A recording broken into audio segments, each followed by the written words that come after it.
Ce rapport de 23 pages produit par l'équipe d'observation de la cellule Balai Citoyen a touché durant 3 semaines 37 familles dans la zone de Wanindara après les violences survenues dans ce quartier en début novembre. Le constat révèle qu'il y a eu violence des deux côtés. Des maisons, des bâtiments, des personnes et de leurs biens ont été saccagés.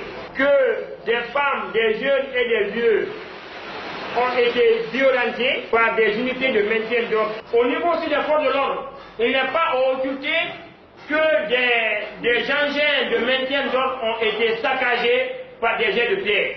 Ce comportement aussi est un comportement anti-républicain, c'est du récivisme pur et simple de la part des populations. On a aussi constaté à leur niveau les blessés, 5 blessés au niveau des forces de l'ordre.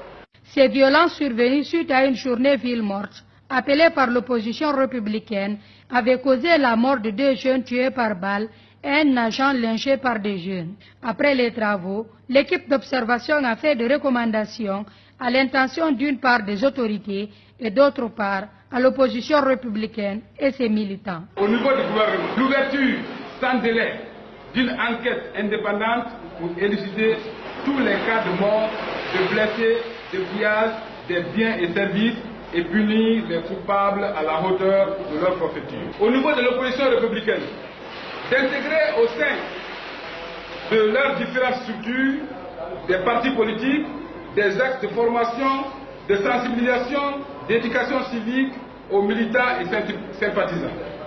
De lancer un appel au calme et à la stabilité à l'endroit des militants et sympathisants en vue de mieux cerner l'espace politique. Aux militants de faire preuve de civisme à tout moment,